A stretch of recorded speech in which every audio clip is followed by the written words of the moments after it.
Welcome to the MBU Football Coaches Show. I am Guy Danhoff, and I am joined with our head football coach, Coach Jason Burianek. Coach, I wish I was with you in person, but I'm feeling a little under the weather, so I guess we're going a little old school of 2020 with Yeah, having to do the Coaches Show. But with that, the first thing I really want to get into, and this is so exciting, and I have to ask you this question. What does it feel like right now that the Spartans are 3-0 with a big 42-24 victory over Madonna right at Spartan Field in front of the home crowd? yeah, it feels really good. I know we talked about it early on in training camp and throughout the summer that we felt as a staff that we really had an opportunity to get a good start. One of the things that we talked about was that Lion game was going to be very important for us to get off on the right foot, and we were able to do that and then carry the momentum into the next two games. And I feel like as a staff and as a team, we just feel like that we've worked hard and earned these victories, and this is where we felt like we could be, and it feels good to be there. Well, I'll tell you what, it was a complete team win yet again. I mean, you scored in all phases of the ball. Your defense had a safety. You had a kick return, 95 yards, take it to the house. And of course, the offense had some great rushing touchdowns. And Josh Munn, yeah, I know you threw a pick six, but Josh keeps managing the game. And the thing that I think impressed us most was also, again, in all phases of the game, that you're playing as a team and you're doing what needs to be done. I don't know any team that could have turned over the ball 5 times like the Spartans did and still have that margin of victory. Yeah, I mean, that's definitely something we've talked a lot about. We talk about it all the time, about taking care of the football, and we didn't do a great job of that on Saturday. There was a lot of other factors that played in. Obviously, it was a hot day, and it was one of the first games where we were playing in the heat of the day and coming off a bye week, and some of the things that happened throughout the week. I don't know if we were as prepared as we needed to be, and that's something that we've emphasized with the guys is taking care of their bodies, making sure that they're in a position to go out and perform.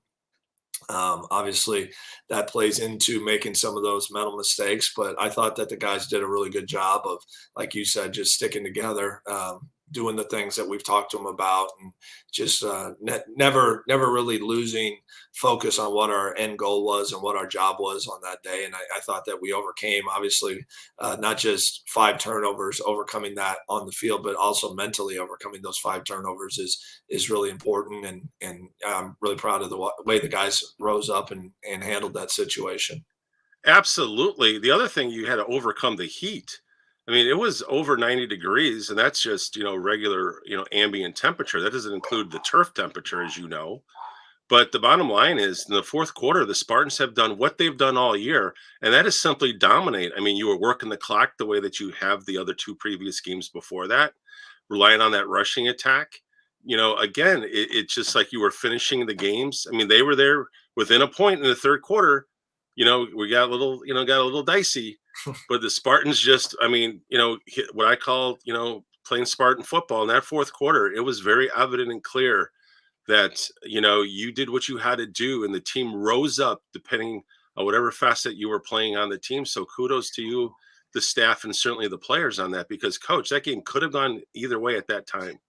No, you're exactly right. The offense, when they got within the 1 point on us, and the offense did a nice job, put a drive Hmm. together. And I think that was the touchdown that Josh saw Tyler on a one-on-one and kind of made a check and an adjustment and got him the ball. And Tyler made a great play there. And then shortly thereafter, he followed it up with the kick return. But, I think one of the things that I said to the defense was, it's we're not playing very well. We're making a lot of mistakes, and but nevertheless, we're still 1 point ahead, and so it's really up to you guys if you step it up and can shut them out and really crank it down, then we're going to be okay, and we still have the lead. So that was an important thing, and I thought that they did a good job of bouncing back and rebounding.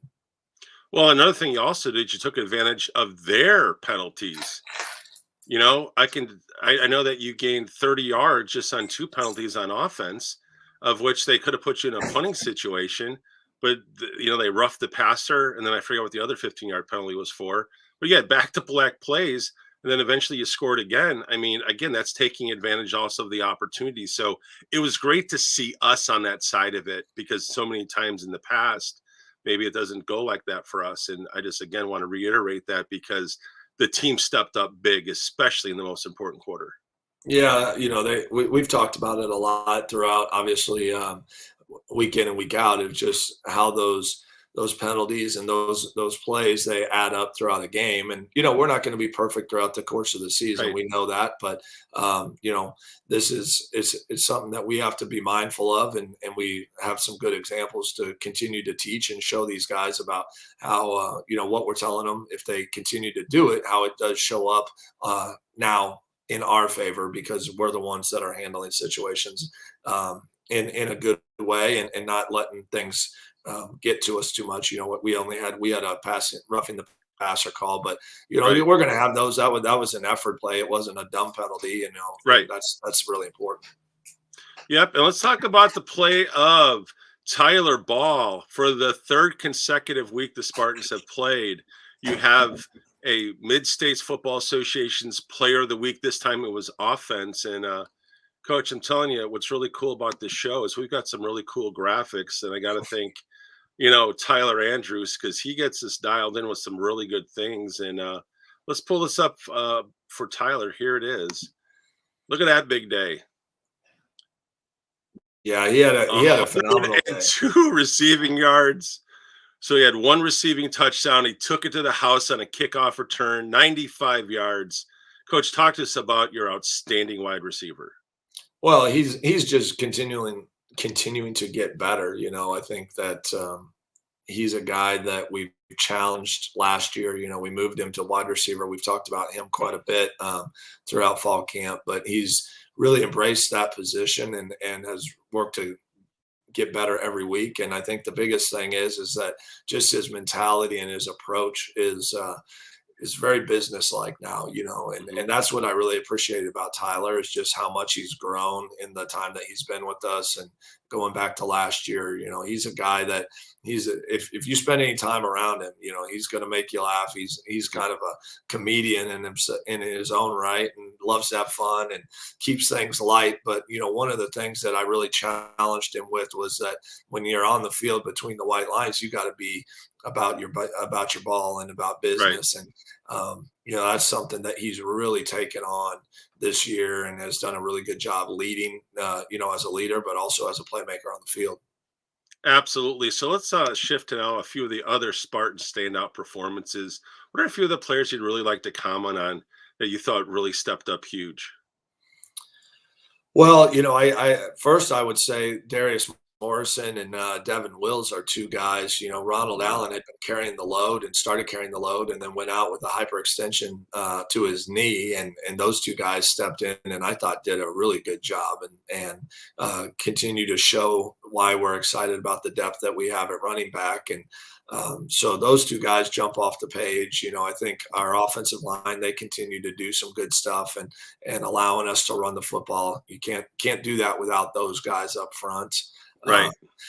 Defensively, I think that the defensive line continues to get better. I thought they were in the backfield quite a bit. There were some times where we let the guy outside the pocket, and that created some issues as well. But the other guy that really jumped out, and he just flies under the radar, is Rook Rowe.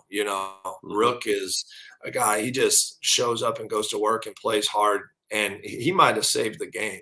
We get a situation where the defensive lineman has the quarterback by the jersey, and he's pulling him down, and he somehow managed to throw it, and DB misses the ball, and then we miss some tackles. And actually it was Rook who came off of his man to go try and get the ball, got there a half second late, but didn't give up on the play, chased him down, ended up allowing us to line up again, and then we held them, and they had to settle for a field goal. That's a huge play right there, to keep it at like 28-24, I want to say.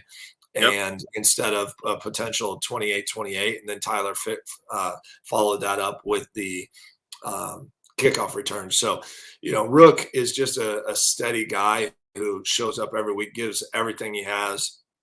And, I think he probably doesn't get enough credit for all the plays that he makes and the kind of the hustle plays that he makes in that sense. And one of the things we do is, we pick out a defensive lineman, kind of a big hit award, and then kind of a defensive player of the week award that we have weekly awards for.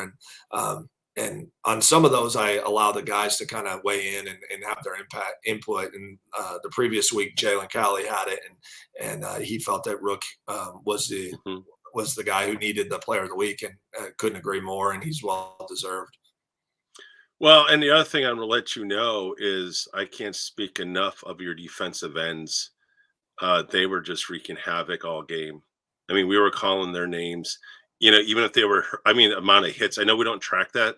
I said it on the air repeatedly. I wish we tracked knockdowns because I can't tell you how many times you were knocking down the quarterback. I mean, he had a gutsy performance. I want to give a lot of credit to him playing in his second college game. Very gutsy. I think he's going to be a fine quarterback, at this level. But he took his hits. I'll tell you that. Oh, hats off to Madonna. Their skill guys were outstanding. And I mentioned that on the show going in, that I felt like their skill players, their receivers, and their quarterback were really good. And they can run. I think they might, depending on what our league looks like, I haven't seen everybody, but they might top to bottom have, the best receiving core that we've faced this year. And that, Marian has two really great receivers, and they're pretty good themselves. And I would say that, the two guys at Marian are probably overall the best guys that we're going to see so far. But, the top to bottom, they could bring five guys in that could flat go, and their quarterback was really good. Yep. So with that brings us to the last segment of the show, and that's your next opponent. You're facing a team that, if you've been following NAIA football, they need no introduction. They're one of the perennial powerhouses of the NAIA, and they have been doing it for sure a decade, if not more. Marian University in Indiana, coach, that even though there's no rivalry here, obviously because we haven't beat them yet, but I'll just say this: whenever the Spartans play Marian, in my experience from covering all the games in the past, they make sure that they let you know that they're here to play ball. And they are, you're right, you know what I'm saying? So even though there's no technical official rivalry here, but let's just say, they're going to make sure that that they're going to be taking us very serious, and they're going to be all about business. So I want to get your thoughts on the upcoming game. Well, you said it. They're a tough opponent. They're ranked number 8. We know we've at least had them on the schedule in the past. It's been a couple of years since we played them, since we moved over to the West. But we know them well. They know us. I've got a lot of respect for their coaches and coaching staff, and as I do, everybody in our league. I think we are very blessed in the league to have a number of really talented coaches within our league. But they're big, they're physical, they've got athletes, they've got like their wide receiver number 4. He's a dynamic player, and then they've got a young quarterback who can really get after. He's like 6'4", 240, and he can spin it, and very accurate. Probably, Coach Co brought this up. He said, we've really played some good quarterbacks so far this season, between Madonna and even the guy at Iowa Wesleyan was a really good quarterback. And this kid's no different. I think he might be the most accurate guy that we've seen. But they're good. Defensively, they're going to run around. They're going to play man. They're going to bring pressure and put you in some bad situations and try and out athlete you. But, I think at the end of the day, it's always been my belief growing up at the University of Colorado with the legend Bill McCartney that was there when Colorado won their only national championship. When he took over, Colorado was terrible, and he built them into a really good program, won a national title, and carried that tradition through the 90s and into when I was there, the early 2000s with Coach Barnett. But one of the things he always said is that Oklahoma and Nebraska are rivals, because even though we haven't beat them, that's the gold standard. And I kind of feel the same way about Marian and St. Xavier, that's the gold standard. Olivet obviously is doing a great job, but that's who we're chasing.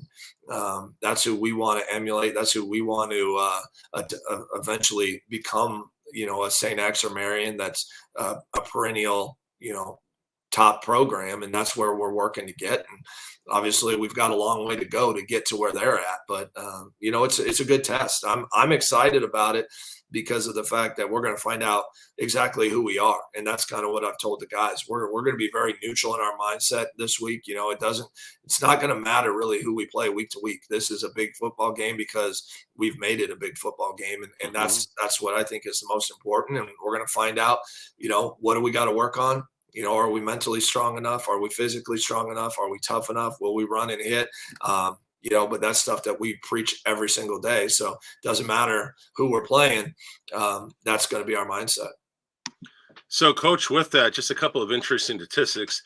I know for a fact the last time you played, Marian, you've got some people on your team like a Jalen Cowley that even as a sophomore set a school record with 20 tackles in a single game when we played them, at home at CBC. I know Jalen Cowley is going to have that defense fired up for that game. I know that. And your seniors that played in that game, they know what this game's all about. Okay. They do. They absolutely know what this game's all about. And so the other thing I wanted to let you know, and not that I want to belabor this point, but from being a media guy, I have to, call it like I see it. Let's just face the facts here, Coach. This is going to be the biggest game in Spartan football history, and here's why. That if by chance the Spartans were to defeat number 8th ranked Marian, especially in their house, I'd like to think the Spartans being 4-0 would have a chance for the first time in your history to start receiving votes. Yeah, I mean, I think it's likely. Obviously, you know me well enough. I really could care less what voters think because it's so subjective, and I've been on the bad end of that as a player. But obviously, I think the biggest thing is that for our players, for our staff, if when you get ranked, I think what it does is it validates the work that you're putting in, and that to me is the most important thing. Is that these athletes that are here grinding every day and putting in a lot of hard work every day, and our staff that's putting in so much work, that that work is validated. Because I tell guys all the time, and we talk about it, is the amazing thing is that we put in a ton of work, whether we're 3-0 or 0-3. Right. And the margin for error and the margin, to win or lose a game is so small that it can literally go either way. But I always tell guys, if you don't put in that same amount of work, you have no shot. Right. So, it's always good when you put in that work to be validated and have that, end up in your favor and get some positive for the work that you put in. And that's, to me, the most important thing. Well, Coach, we just want to wish the Spartans all the best as you travel to Marian and what's going to be an amazing opportunity for the Spartans. And Coach, I just really appreciate, your candor to talk about this because, in some ways it's got to even give you chills knowing that this is it. This is like such a huge game and opportunity, right? Oh yeah. I mean, it's exciting, it's exactly why we do it, Right. and my hope is that, win or lose, that we can rebound or keep the momentum going, whatever it is, because there's going to be a lot bigger games moving forward. But it gives us a great litmus test to find out where we're at. And Yep. Hopefully, what we can do is continue to start to really turn the corner and, make this something that it's not a shock. It's not, Right. it's maybe down the road, you get two great teams playing together that, hey, maybe it's the NAI game of the week. It's not a huge upset. It's just, hey, these are going to be two great programs going against each other. And ultimately that's where we want to get to. Absolutely. So Spartan fans, you can check out all the action at 12:05 kickoff Central Time. Just check us out at MBU football or MBU athletics. We'll have the pregame like we always do. You'll also get a chance to see where the broadcast information is, as Marian will be hosting the broadcast on their network. And for Coach B, we want to wish you all the very best. I'm Guy Danhoff. We want to thank you for watching this edition of the Coaches Show right here on the Spartan Digital Network.